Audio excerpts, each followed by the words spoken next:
Have you ever wondered if we're living in the final cycle of the divine calendar? A cycle that not only spans thousands of years, but also ties every major event to an ultimate, divine plan. Today, we're diving into this mysterious concept, hidden within the Book of Jubilees, a text that doesn't appear in most Bibles but is preserved in the Ethiopian Orthodox Bible. This ancient text reveals a detailed timeline that few know about and even fewer understand.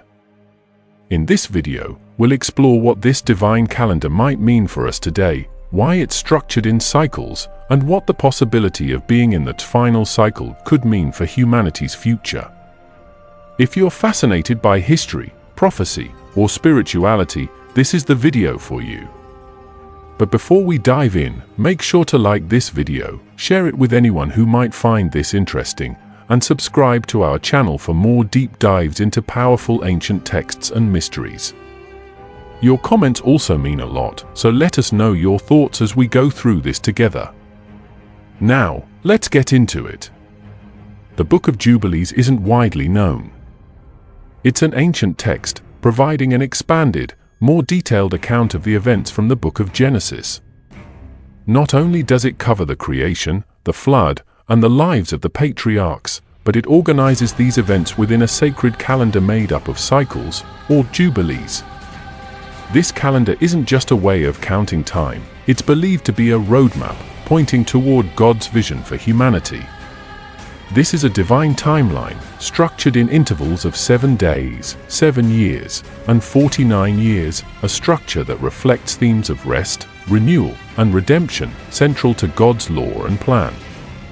In today's video, we'll explore how this ancient calendar operates, why it's organized the way it is, and the significance of cycles within it.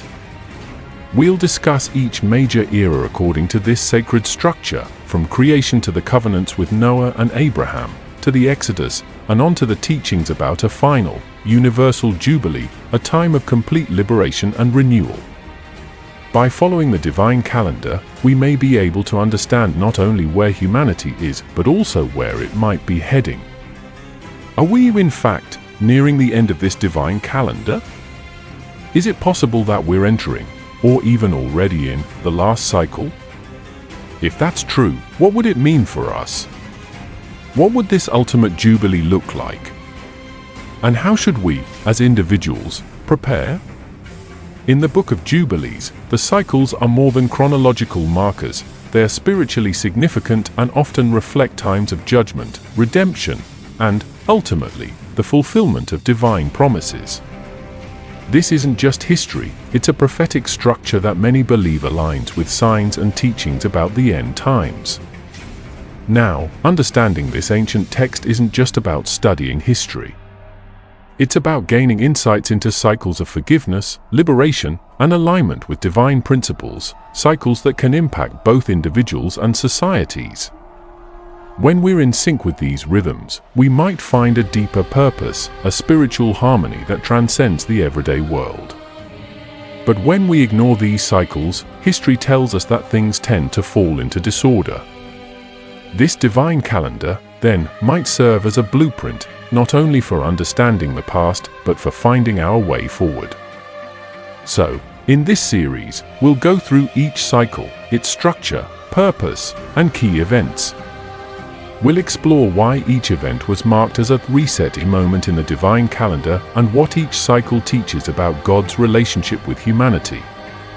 As we explore the idea that we may be approaching the final Jubilee, the last cycle that will bring about an age of peace, justice, and divine fulfillment, we'll question what it could mean for us, both individually and as a global community. If this final Jubilee is indeed on the horizon, what can we do now to align ourselves spiritually, mentally, and emotionally? Thank you for being here today and for being part of this journey. Don't forget to like, share, and subscribe as we embark on this incredible exploration together. Let's begin. Part 1. Exploring the divine calendar and its structure. Now that we've set the stage, let's dive into what the divine calendar actually is and how it's structured according to the Book of Jubilees. This isn't your typical calendar, it's not just a way to mark the passing of time, but rather a divinely inspired timeline that, according to Jubilees, aligns with God's ultimate purpose for creation. The divine calendar is based on cycles that go far beyond just days, months, or even years. Instead, time is organized into intervals of 7 days, 7 years, and 7 sets of 7 years, with the last structure known as the Jubilee cycle, which spans 49 years. Each of these intervals carries a deep spiritual meaning, all tied to rest, renewal, and divine alignment. These cycles are believed to mirror the spiritual laws God established from the very beginning, reflecting themes of creation, rest, and redemption. Let's break down these cycles, beginning with the smallest unit, the 7-day week. According to Genesis, God created the world in 6 days, and on the 7th day, He rested, establishing the Sabbath. This 7th day of rest, or Sabbath, isn't just a day off, it's a holy day, a time to pause, reflect, and reconnect with the divine. This weekly Sabbath, then, forms the foundation of all other cycles within the divine calendar. It's like a heartbeat, a rhythm of work and rest that reminds humanity of its connection to God and creation. Each Sabbath serves as a small-scale reminder that rest is sacred and that God's work is complete. Building on the concept of the Sabbath day, the divine calendar also introduces the 7-year cycle, known as the sabbatical year. In this cycle, every 7th year is a special year of rest, not only for the people, but also for the land itself. According to the Book of Leviticus, during this sabbatical year, the land is to lie fallow, debts are forgiven, and slaves are given their freedom. This rest for both the earth and the people underscores a fundamental principle, that everything ultimately belongs to God, not to human owners. By observing this sabbatical year, the people acknowledge that God is the ultimate provider and that their dependence isn't on their own labor, but on His sustenance. Now, here's where it gets even more profound. These 7-year cycles then build up to create the 49-year Jubilee cycle, essentially a set of 7 sabbatical years, or 7 sets of 7 years. And at the end of these 49 years, a unique, climactic 50th year is declared the Year of Jubilee. This isn't just any year, it's a year of complete reset and liberation.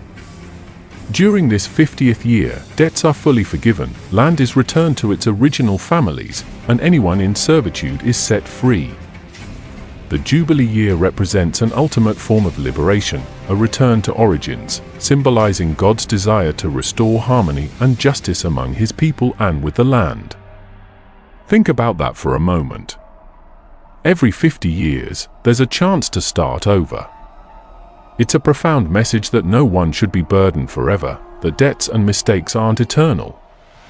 Each Jubilee is an opportunity for forgiveness and a fresh beginning, reflecting God's justice and mercy on a grand scale. The importance of this structure in the divine calendar can't be overstated. Each level, the weekly Sabbath, the sabbatical year, and the Jubilee year, serves a purpose. The weekly Sabbath reminds us to rest and honor God's creation. The sabbatical year calls us to release and forgive, practicing justice and mercy toward one another and the land. And the Jubilee year symbolizes total redemption, offering a prophetic glimpse of a time when all debts, both physical and spiritual, will be wiped clean, and humanity will be restored to its intended state. The Book of Jubilees presents this structure not just as a set of religious practices, but as the divine framework for all of human history. It doesn't just outline genealogical records or historical events, it gives us a prophetic timeline, tracking humanity's journey through these cycles and marking key moments in God's timeline. Through the lens of the Jubilee cycle, we're reminded that time itself is sacred, woven with purpose, and that each Jubilee cycle brings us closer to God's ultimate plan for creation. So, why is this divine calendar different from other calendars? Unlike the Gregorian calendar we use today, which is purely linear and secular, the divine calendar is cyclical and deeply spiritual. It doesn't just mark dates, it aligns with God's redemptive plan. It reminds us that time isn't merely a series of days and years to be spent or wasted.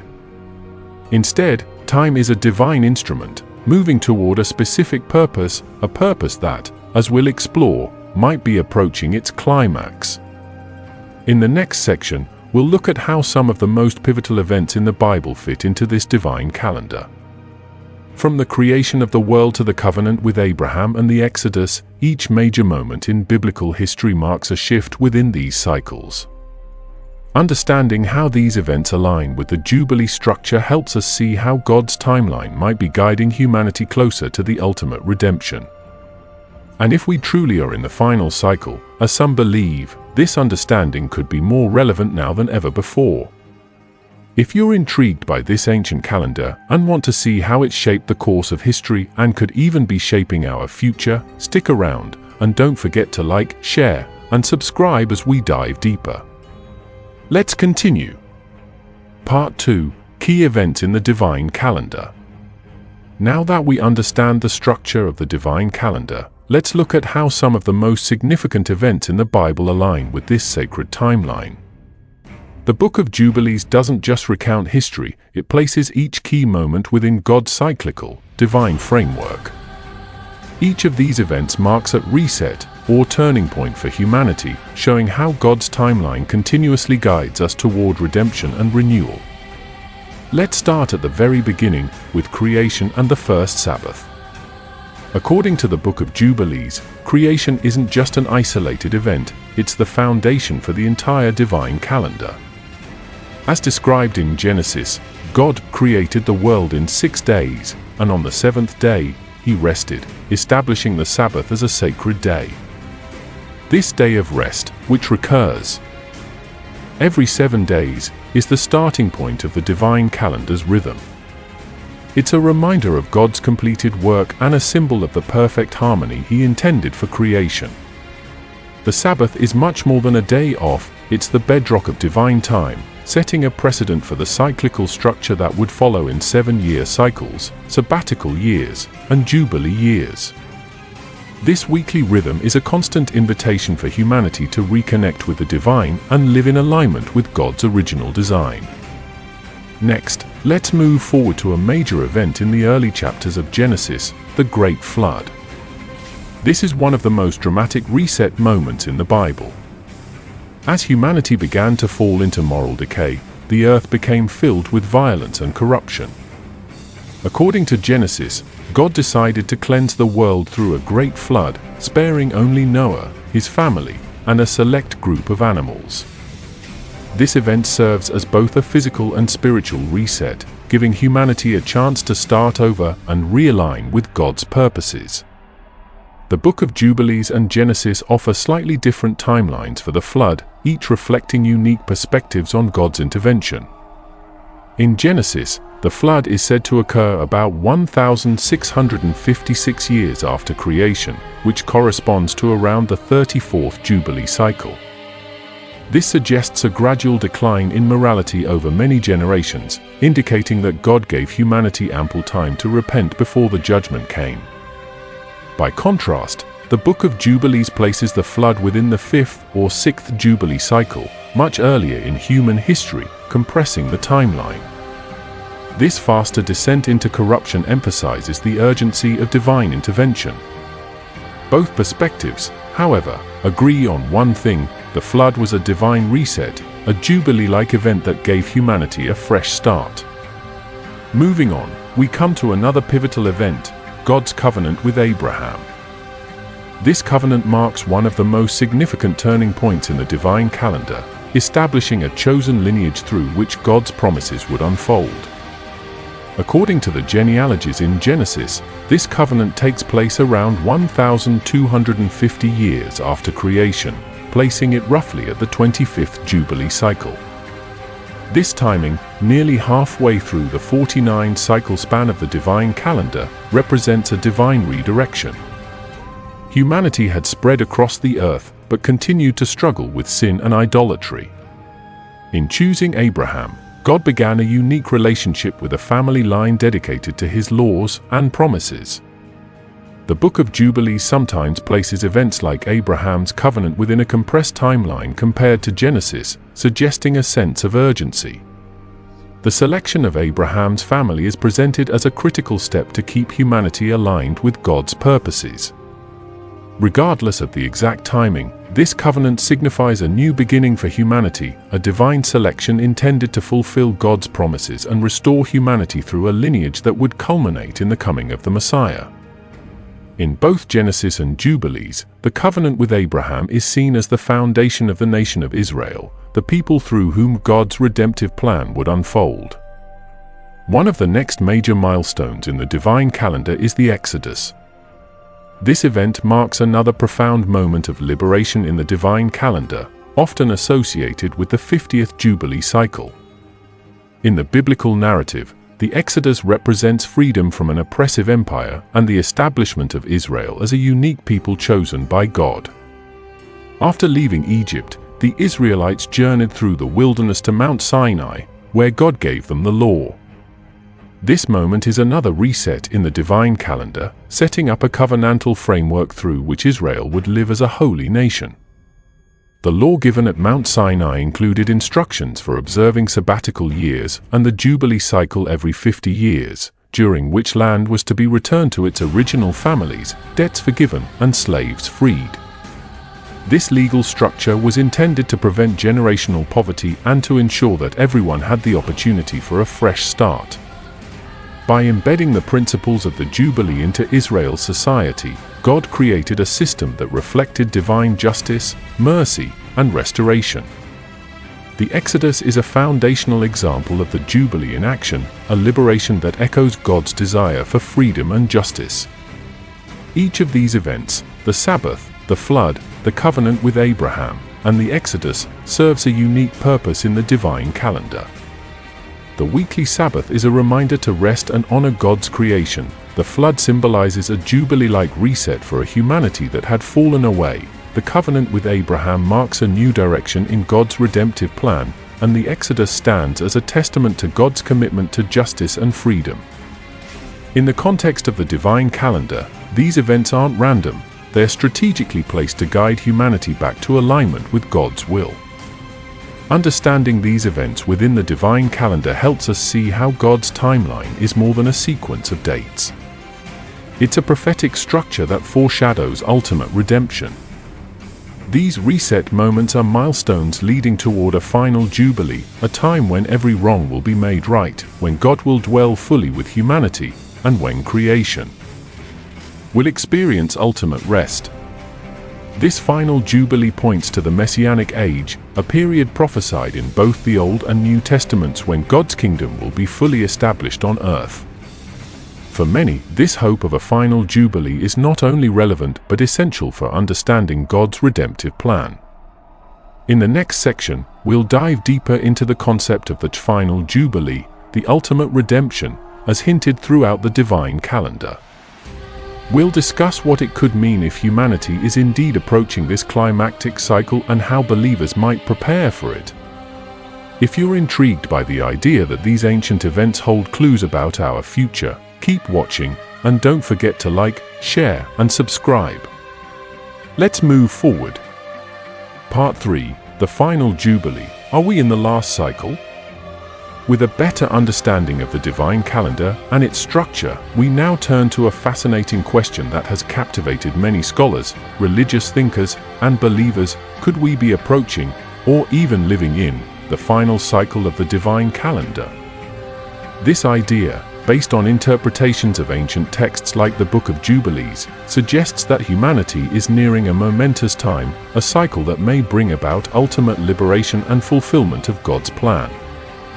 The divine calendar, as described in the Book of Jubilees, is thought to span 120 Jubilee cycles, totaling about 6,000 years of human history. According to some interpretations, this period represents the time given to humanity before a final Sabbath, or a millennial rest, that aligns with God's original creation week, 6 days of creation followed by a day of rest. Just as God rested on the seventh day, many scholars believe that humanity is allotted 6,000 years, 120 Jubilee cycles, before entering a final era of divine rest and peace. This final cycle is often referred to as the Great Jubilee, or the Messianic Age, where everything returns to God's intended state of harmony. In this ultimate Jubilee, it's believed that every form of suffering, debt, injustice, and enslavement, both physical and spiritual, will be completely erased. It's an age when divine justice and mercy reach their highest expression, symbolizing a complete reset not only for individuals but for all of creation. This concept isn't only found in the Book of Jubilees but also resonates throughout the Bible.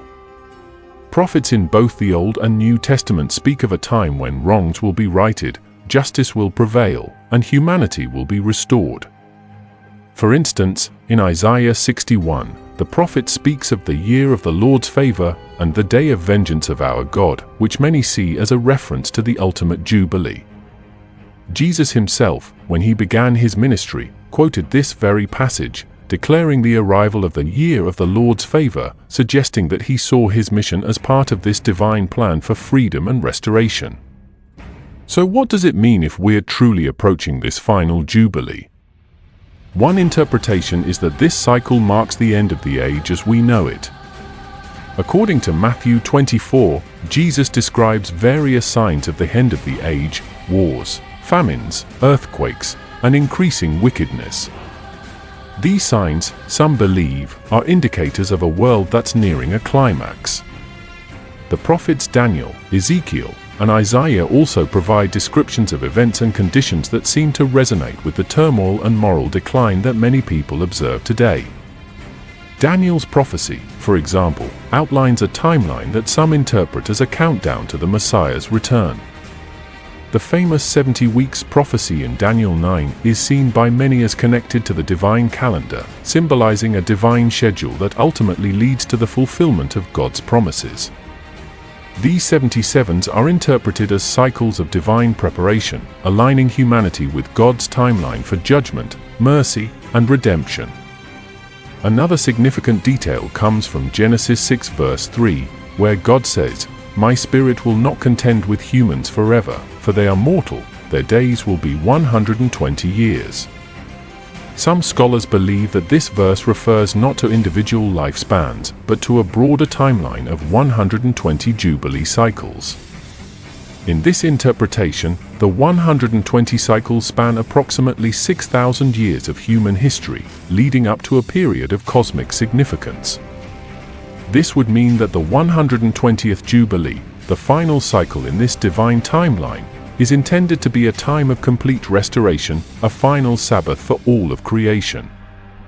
If this interpretation is correct, then the divine calendar is reaching its final chapter, and we are on the cusp of an extraordinary era.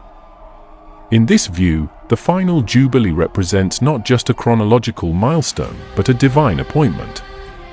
It's the ultimate fulfillment of God's promises, a time when every tear will be wiped away, every broken relationship restored, and all of creation will be reconciled with its Creator.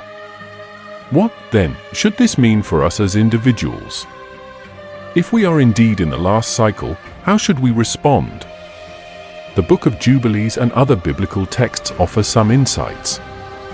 The principles of the Jubilee year, release, forgiveness, and restoration, are actions we are called to embody. The message is clear: to live in the spirit of the Jubilee, we must embrace forgiveness, seek reconciliation, and strive for justice and mercy in our own lives. In doing so, we align ourselves with God's timing and prepare our hearts for the ultimate reset. Throughout the Bible, there's a recurring call to spiritual readiness. Jesus encourages his followers to watch and pray, to be vigilant as they await his return. This is a powerful message for us if we truly are on the verge of the final Jubilee.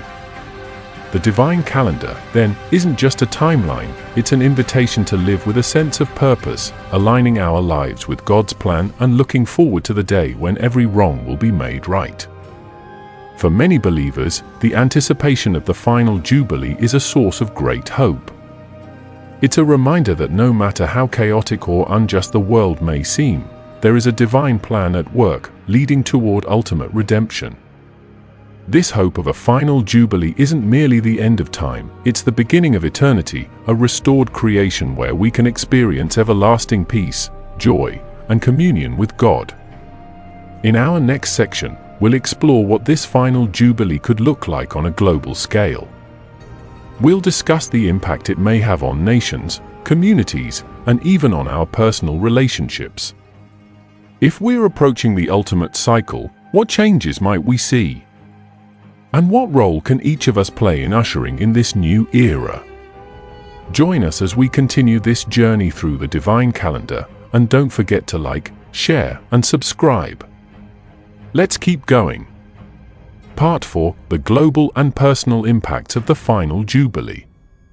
As we explore the idea of a final Jubilee, it's natural to wonder what impact such a time would have, both on a global scale and on our personal lives.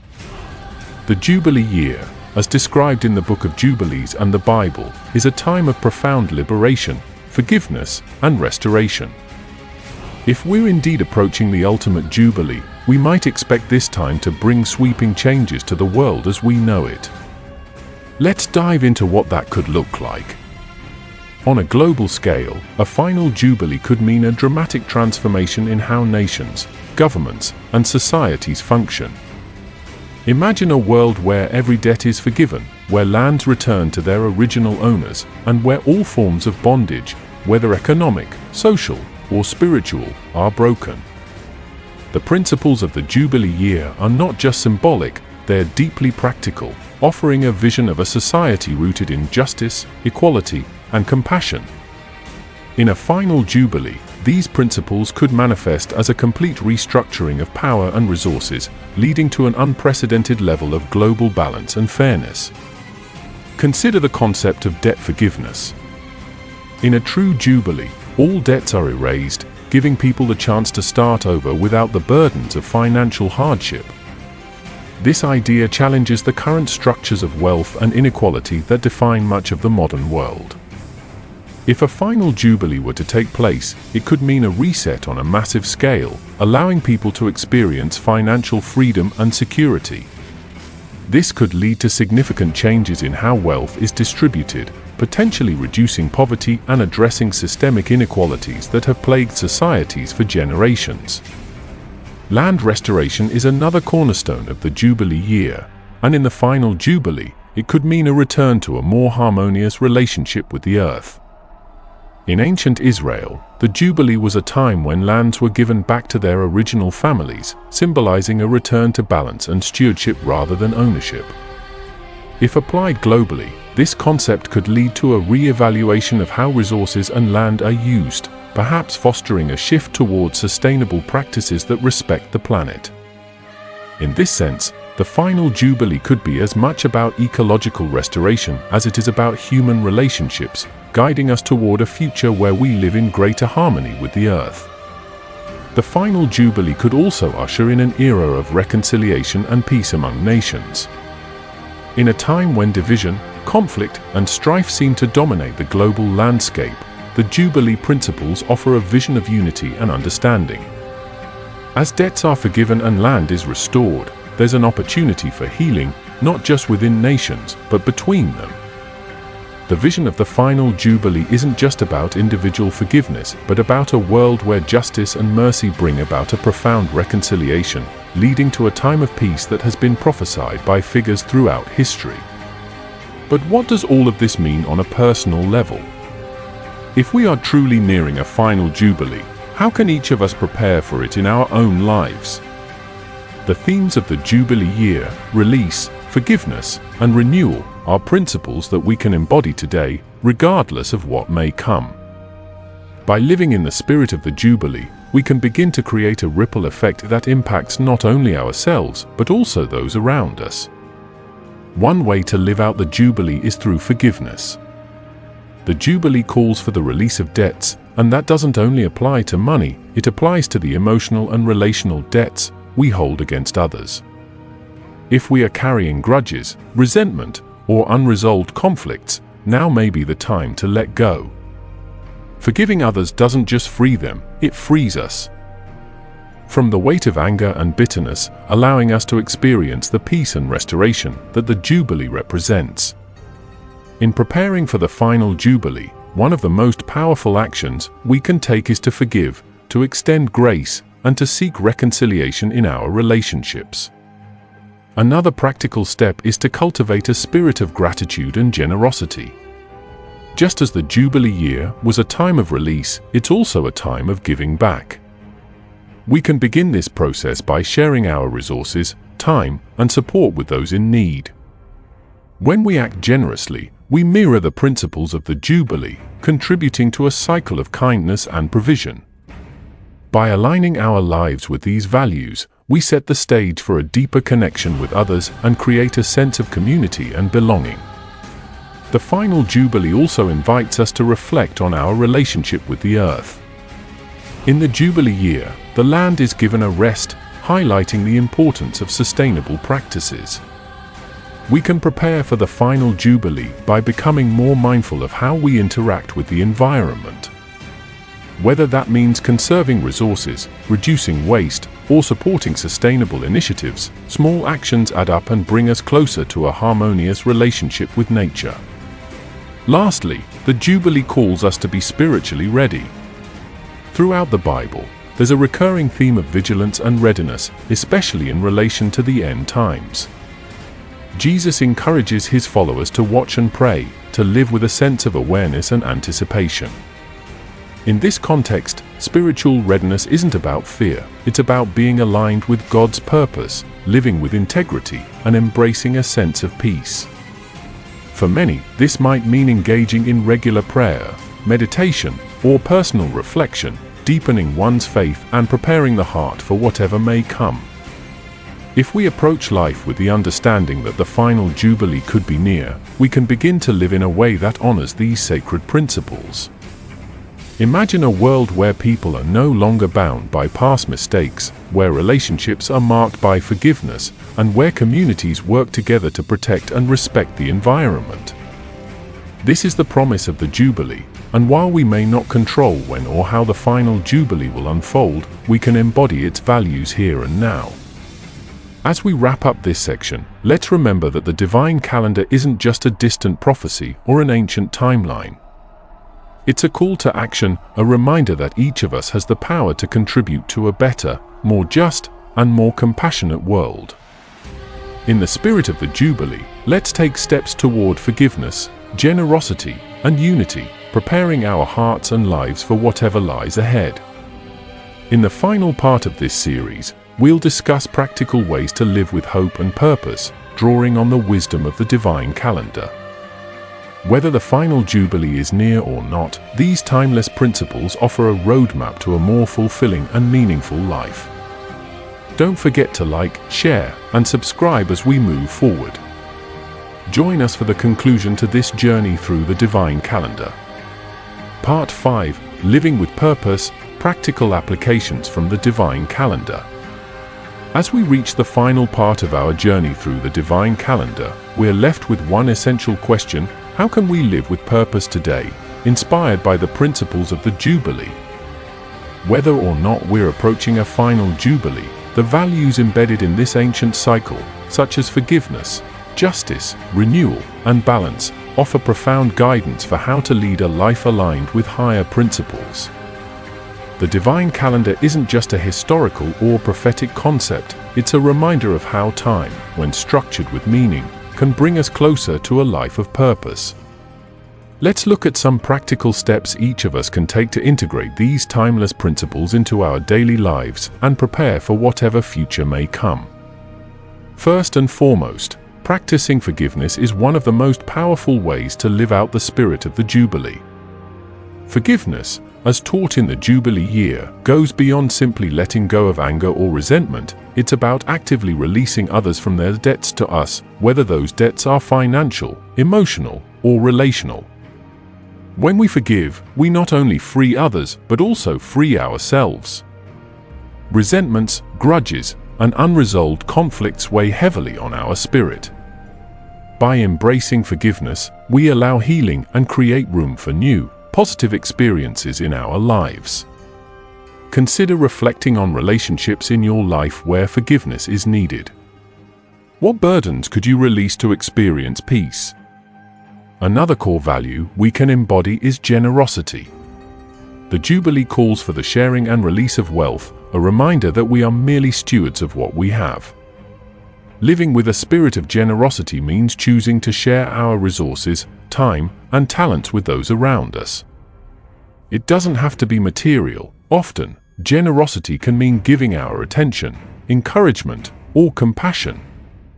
Imagine how different the world could be if we all gave freely, helping each other without expectation of anything in return. Generosity has a way of creating a ripple effect, inspiring others to give as well. We can make this a daily practice by seeking out ways to serve and support others in our communities. Another significant aspect of the Jubilee year is renewal and rest, including how we treat the earth. In the Jubilee, land is given a chance to rest, symbolizing the importance of balance and sustainability. In today's context, this principle encourages us to reflect on our relationship with nature and how we use the planet's resources. Small steps toward conservation, such as reducing waste, recycling, or supporting sustainable practices, are ways we can live out the value of stewardship.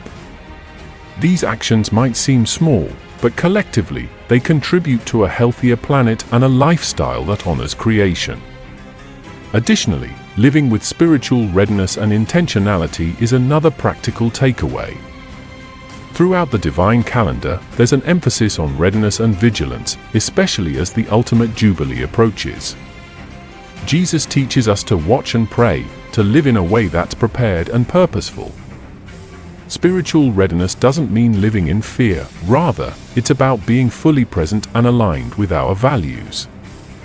By cultivating a regular practice of prayer, meditation, or reflection, we can stay centered and connected to a sense of purpose, regardless of external events. This readiness encourages us to focus on what truly matters and to live each day with a heart open to grace and compassion. Finally, finding ways to build and restore community is essential. The Jubilee is as much about individual release as it is about communal healing. The principles of Jubilee encourage us to repair relationships, support one another, and live in harmony. Building community doesn't require grand gestures. It can be as simple as checking in on friends, being present for family, or engaging in meaningful conversations with others. In a world that often feels disconnected, small acts of kindness and intentional connection can go a long way in fostering a sense of belonging and unity. As we bring this series to a close, let's remember that the divine calendar isn't just about prophecy, it's a blueprint for living a purposeful life today. The principles of the Jubilee, release, generosity, stewardship, readiness, and community are values we can integrate into our lives here and now, creating a world that reflects justice, compassion, and love. Whether we're in the final Jubilee cycle or not, we each have the power to create positive change by aligning our actions with these divine rhythms. By embracing the spirit of the Jubilee, we bring ourselves into closer harmony with a greater purpose, finding peace and fulfillment in the process. Thank you for being part of this journey through the divine calendar. If this series has inspired you, don't forget to like, share, and subscribe for more insights into ancient wisdom and how it can transform our lives today. And as always, we'd love to hear your thoughts, so let us know in the comments how you plan to live out the spirit of the Jubilee. Together, let's make a difference, one step at a time. Part 7, Final Reflection and Call to Action. As we bring this journey through the divine calendar to a close, let's take a moment to reflect on what we've learned and how it applies to each of us. This series has given us a unique glimpse into a powerful concept that has guided humanity for thousands of years, a calendar not just of time but of purpose, redemption, and divine alignment. The Jubilee isn't just a concept, it's a way of living, a reminder that our lives, communities, and even the earth itself thrive when rooted in justice, forgiveness, and renewal. As we explored, each cycle in the divine calendar serves as an invitation to come back into balance, to forgive, to rest, and to start anew. Whether we're nearing a final jubilee or simply choosing to live by these principles, the impact of aligning with these values is profound. So, what can we take away from this? The divine calendar teaches us that life is not a straight line, but a series of cycles of growth, rest, healing, and release. When we align with these cycles, we step into a life that mirrors divine rhythm and purpose. It's a life where we let go of burdens, seek forgiveness, and create spaces for others to do the same. The choices we make today can make a real difference. By practicing forgiveness, living with generosity, treating the earth with respect, and cultivating a spirit of readiness, we become part of a larger, divine story, a story that transcends time and transforms us in the process. Thank you for being part of this journey through the divine calendar. If this series has resonated with you, please like this video, share it with others who might find it meaningful, and subscribe to our channel for more explorations of ancient wisdom and timeless truths. Let us know in the comments how you plan to carry forward the spirit of the Jubilee in your life, and if there are other topics you'd like us to cover in future videos. Let's continue to seek wisdom, embrace purpose, and make a difference, one cycle at a time. Thank you, and until next time, may you find peace, balance, and hope on your journey.